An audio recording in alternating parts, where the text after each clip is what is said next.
मित्रांनो, कडक salute to Sam Manekshaw, field marshal. मित्रांनो, आपल्या भारत देशाची माझ्या पाहण्यात आलेली ही अजून एक शोकांतिका, एक तडफदार नेतृत्व. पण या सरकारने कसं त्याचं खच्चीकरण केलं याची कहाणी तशी खूप मोठी आहे, पण तुमच्या हृदयापर्यंत सारांश पोहोचवण्याचा प्रयत्न.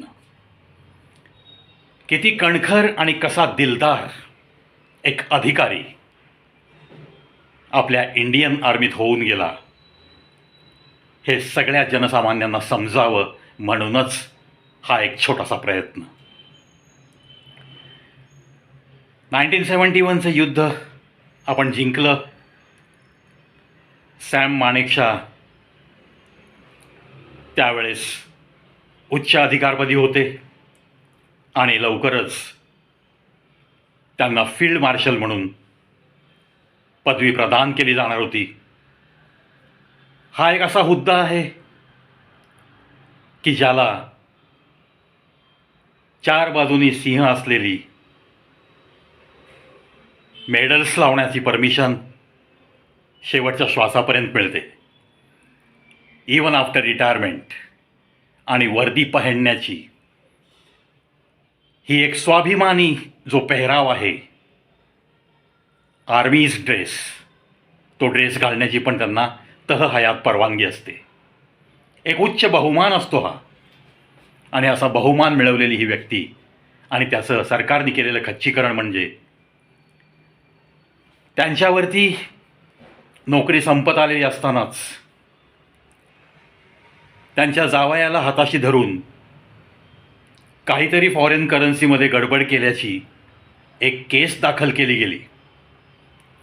म्हणजे धड माणसाला नोकरीतला पगार नाही आणि निवृत्त नाही झाला म्हणून पेन्शन नाही, अशा अवस्थेत या माणसाने 30 वर्ष लढा द्यावा लागला त्याला.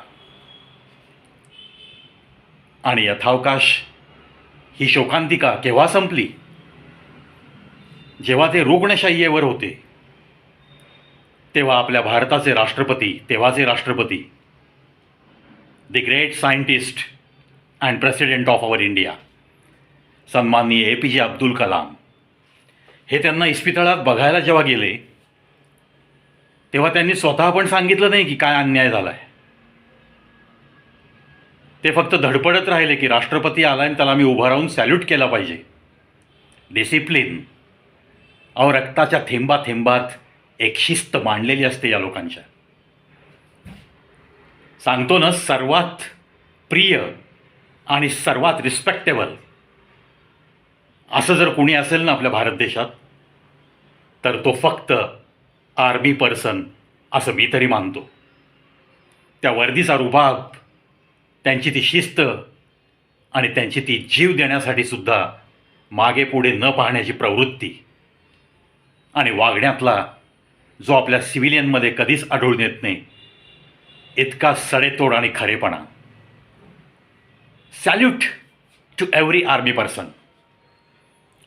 APJ अब्दुल कलाम जेव्हा त्या हॉस्पिटलमध्ये पोहोचले, तेव्हा तिथल्या डॉक्टरनी, सिनियर मोस्ट डॉक्टरनी ही सगळी कथा त्यांना सांगितली.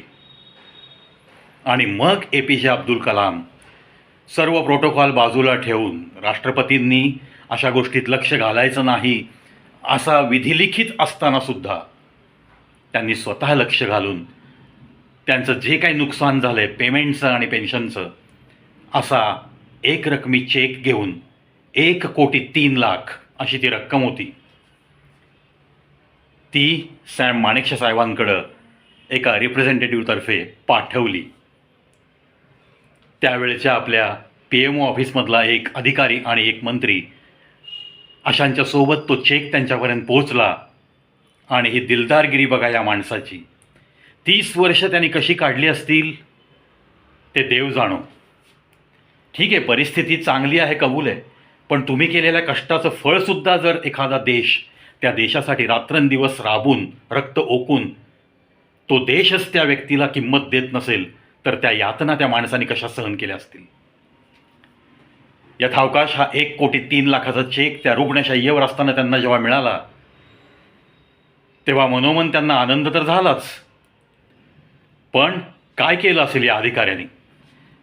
The great field marshal of India Sam Manekshaw sir, पुन्हा पुन्हा तुम्हाला मी करोडो वेळा कडक सॅल्यूट करतो.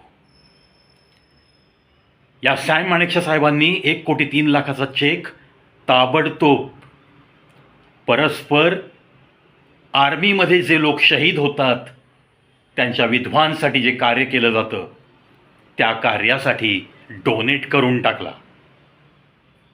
खूप मोठं मन लागतं मित्रांनो, खूप मोठं मन लागतं अशा गोष्टींसाठी. सो करोडो salute to the great field marshal Sam Manekshaw ji. तुम्हारी यादें जब तक मैं इस वतन की मिट्टी पे ज़िंदा हूँ तब तक मैं तो रखूँगा, और इन यादों को किसी को मैं भुलाने नहीं दूंगा, यह भी कसम खाता हूँ, क्योंकि ऐसे सैम माणेकशॉ जैसे ऐसे कुछ आर्मी ऑफिसर्स हैं, इसीलिए मैं तो कहता हूँ यह वतन अभी जिंदा है, ये वतन हमारा वतन है, ऐसा हम कह सकते हैं. सारे शहीदों को भी तहे दिल से प्रवी का नमन, और सैम माणेकशॉ साहब की हर याद को तहे दिल से नमन, तहे दिल से नमन. दोस्तों, यह ऐसी बड़े बड़े अधिकारियों की छोटी छोटी कहानियाँ आपको लगती है, लेकिन बहुत कम लोगों को ये मालूम भी नहीं होती, और इसीलिए ये मेरा प्रयास है मेरे चैनल पे कि थोड़ा बहुत इनका कार्य, थोड़ा बहुत इनका गौरव मेरे लफ्ज़ों से होना चाहिए. और इसीलिए मैं कोशिश करते रहता हूँ कि ऐसा कुछ लेकर आपके दिल तक पहुँचने की. आशा करता हूँ आपको अगर ये वीडियो अच्छा लगा तो सैम माणेकशॉ साहब की रिस्पेक्ट में, उनके ऑनर में ज़्यादा से ज़्यादा लोगों तक ये वीडियो पहुँचाने की कोशिश कीजिए. तहे दिल से मैं इस वतन की कसम खा के आपको विनती कर रहा हूँ, क्योंकि ऐसी बातें आने वाली नस्लों को मालूम होनी चाहिए. क्या होता है डेडिकेशन, क्या होता है देश का प्यार, क्या होता है वतन की मिट्टी के बारे में एक सोचने का तरीका, क्या होती है डिसिप्लिन, और क्या होती है कर्तव्य बजाने की एक भूमिका. कैसे कैसे लोग, कितने कितने अधिकारी इस वतन की मिट्टी के लिए मर मिटे हैं, और कितने लोगों ने ऐसे कितने तो सैक्रिफाइस किया है. चलो थोड़ी बहुत तो यादें उनकी जिंदा रखने की कोशिश करते हैं. जय हिंद, जय भारत.